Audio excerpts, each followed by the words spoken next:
Hi friends, welcome to rapid review. Here is the review of the movie 80s buildup starring Santhanam. ఈ cinema కొద్ది రోజుల క్రితం తమిళ్లో release అయింది. ఇప్పుడు ఈ సినిమాని తెలుగులోకి కూడా డబ్ చేసి ఓటీటీలో రిలీజ్ చేశారు. ఈ సినిమా రన్ టైం వచ్చేసి 2 hours. ప్రైమ్ వీడియోలో స్ట్రీమ్ అవుతుంది. ఫస్ట్ థింగ్స్ ఫస్ట్, ఈ సినిమా నాకెలా అనిపించింది అంటే ఆపరేషన్ సక్సెస్ పేషెంట్ డెడ్ అని చెప్తా. సినిమా కాన్సెప్ట్ బాగున్నా ఎగ్జిక్యూషన్ మాత్రం రాడ్ రంబోలా. ఫ్యామిలీతో చూడొచ్చా అంటే ఎస్ చూడొచ్చు, అడల్ట్ కంటెంట్ ఏం లేదు. ఇక మెయిన్ ప్లాట్ గురించి చెప్పాలి అంటే హీరో సంతానం తాతగారు ఒక అనుకోని కారణం వలన చనిపోతారు.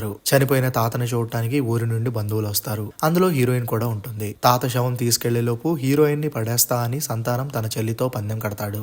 అసలు తన తాత ఎలా చనిపోయాడు, లాస్ట్ కి సంతానం హీరోయిన్ ని లవ్ లో పడేశాడా లేదా అనేదే మిగిలిన కథ. ప్లస్ పాయింట్స్, ఈ సినిమా కాన్సెప్ట్ బాగుంది. అలానే తన కామెడీ టైమింగ్ తో సంతానం బాగా ఆకట్టుకున్నారు. మిగిలిన నటీనటులు కూడా బాగానే చేశారు. హీరోయిన్ స్క్రీన్ అపీరియన్స్ బాగుంది. అక్కడక్కడ కొన్ని కామెడీ సీన్స్ బాగానే అనిపించాయి. మైనస్ పాయింట్స్, కాన్సెప్ట్ బాగున్నా కూడా ఎగ్జిక్యూషన్ మాత్రం వరస్ట్ అని చెప్పొచ్చు. కొన్ని సీన్స్ అయితే ఎందుకు తీశారో అర్థం కాలేదు. అలానే ఒక సీన్ కి మరో సీన్ కి సరైన కనెక్షన్ ఉండదు, కన్క్లూజన్ ఉండదు. ఇలాంటి కాన్సెప్ట్ లో చాలా కామెడీని జనరేట్ చేయొచ్చు, కానీ దాన్ని మిస్యూజ్ చేసుకున్నారు. ఉన్న కామెడీ కూడా పెద్దగా నవ్వు రాదు. సాంగ్స్ అసలు వినలేం. లాజిక్స్ అయితే అసలు ఎక్స్పెక్ట్ చేయకండి. సినిమాలో కూడా ఫ్లో ఉండదు. ఏదో ఒకదాని వెంట మరొక సీన్స్ వస్తూ ఉంటాయి. క్లైమాక్స్ అయితే అలా ఎందుకు తీశారో అర్థం కాలేదు. డైమండ్ సీన్స్ అని కొన్ని ఉంటాయి, వాటికి సరైన ఎండింగ్ లేదు. సో ఓవరాల్ గా ఏం చెప్పొచ్చు అంటే కాన్సెప్ట్ బాగున్నా ఎగ్జిక్యూషన్ బాలేదు. ఒకవేళ ఈ సినిమాని మిస్ అయినా ఫీల్ అవ్వాల్సిన అవసరం లేదు. ఈ సినిమాకు మనం ఇచ్చే రేటింగ్ 4.5/10. మరి మీకు ఎలా అనిపించిందో కింద కామెంట్ చేయండి. Thanks for watching.